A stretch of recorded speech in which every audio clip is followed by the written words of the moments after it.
Okay guys, so it's me Ziki one more time guys. I want to say welcome, and for those of you who are new to the channel, you know what you have to do. Hit the subscription button and follow your girl. And so guys, I gave you a video about why South Africans hate Nigerians, and we said it's all about the women. Anyway, now let's look why South Africans hate Zimbabweans and other nationalities. This one is different. It's not like they are fighting over women, no, because Zimbabwe and South Africa are very close together. So Zimbabweans, when they came to South Africa, they came with their families. Yes, they've got their women with them. So it's not about the women that they are fighting, but they are fighting over power. Yes, Zimbabwean men are strong. Zimbabwean men work very hard. Zimbabweans in general, they work very hard. They are not people who are going to be in trouble, in hunger, and do nothing about it. And this is one thing, one of the reasons why Zimbabweans are hated by South Africans. Because when Zimbabweans came into South Africa, they did any empty job that was there. Yes, Zimbabweans were sweeping the streets. Zimbabweans were doing housework. Zimbabweans were cleaning windows, picking up rubbish, doing anything, because they knew where they were coming from. They had to do something to feed their families. They had to do something to make sure that their kids are eating, their kids are going to school. Now, South Africans were like, come on guys, why are you, looking down on Zimbabweans? Yes, South Africans were looking down on Zimbabweans, like what they are doing is like, why would they be doing such a thing, you understand? But Zimbabweans knew where they were coming from. It's not like Zimbabweans are not educated. No, Zimbabweans are very educated, but in their nature, in their upbringing, in how they were raised to understand that if you are in poverty, you have to work yourself out of that situation. If you don't have food to eat, you have to go out and hunt and find a way to bring food on the table. You don't have to sit down and be crying. Now, it brings me to another notion. Zimbabwe used to be the bread basket of Africa. We used to have everything we need. I remember as a kid, we would go to the shop. We used to wear shoes from butter. Yes, very strong shoes. We used to eat bread with butter and jam, eggs. We need to eat rice and chicken and everything. We used to take a bath with geisha. We used to use camphor. Everything was there for us. But along the way, because of bad decisions on our leaders, because of some things that were happening in our country's economy collapsed. And when our country collapsed, a lot of people did not stay to cry or to feel sorry for themselves. They had to find ways to feed their families, because crying at one place was not going to solve their problems. So they had to find ways of feeding their families. And what did they do?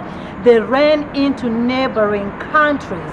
They ran into Botswana, some went to everywhere, and others found themselves into South Africa, because South Africa at that moment was the only easy place, easy getaway for Zimbabweans and other nationalities. And so when this thing happened, the Zimbabweans flocked into South Africa. They would do anything. On the contrary, South Africans were just relaxed, you understand? South Africans were just relaxed. They are used to having everything they need, and they didn't see the need to work more, They didn't have the need to work more. Zimbabweans came in, started doing things, and Zimbabweans' lives changed. They started to flourish, they started to buy cars, they started to build houses back home. Let me tell you something that you don't know. You might see a Zimbabwean sweeping the streets, cleaning your house. You might see a Zimbabwean doing any menial jobs. But if you go back to Zimbabwe, that person has got a car. That person has got a big house. That person's children are going to one of the best schools there is. This is one thing about Zimbabweans. They are going to best schools, and because of their hard work, Zimbabweans don't feel sorry for themselves. Zimbabweans will not sit down and feel sorry for themselves. No, they work hard, something that South Africans don't have. South Africans love good things in life, but they don't want to work for it. So how are you going to have good things in life when you cannot work for it? White people in South Africa did something very, very deep, for South Africans. They brought them, you know, some little chips, some little change, and the South African, they were able to go into the shops and buy bread.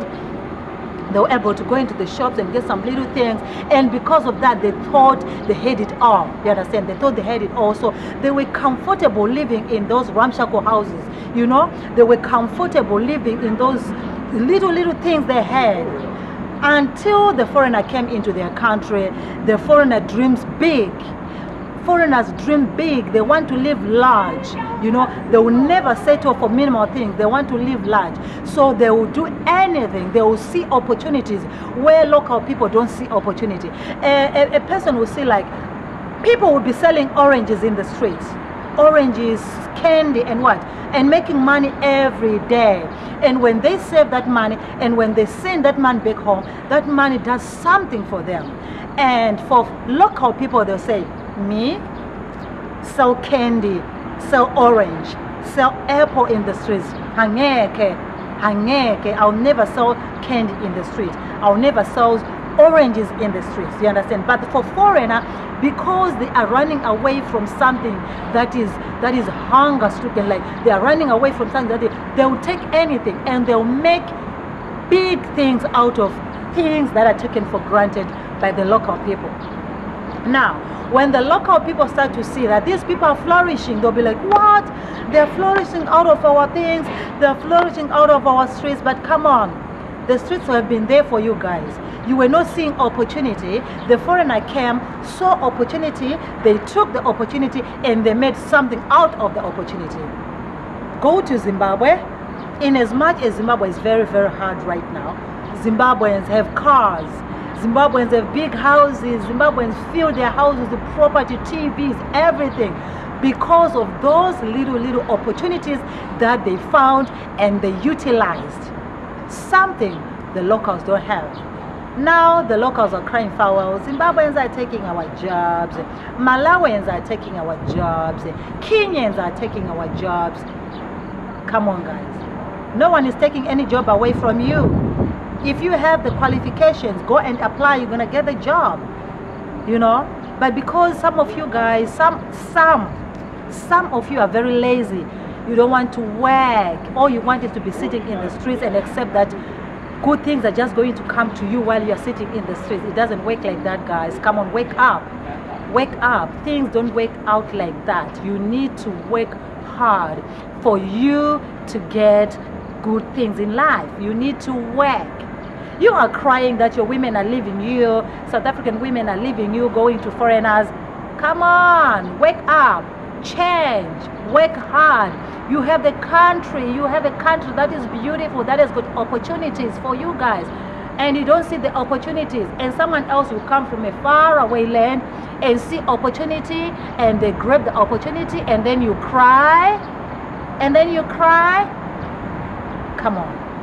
Come on. You have to change. If you want to keep your women, change, South African people. Change.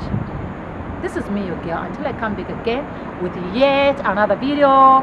Keep the love, keep the support. I have to go. Bye-bye.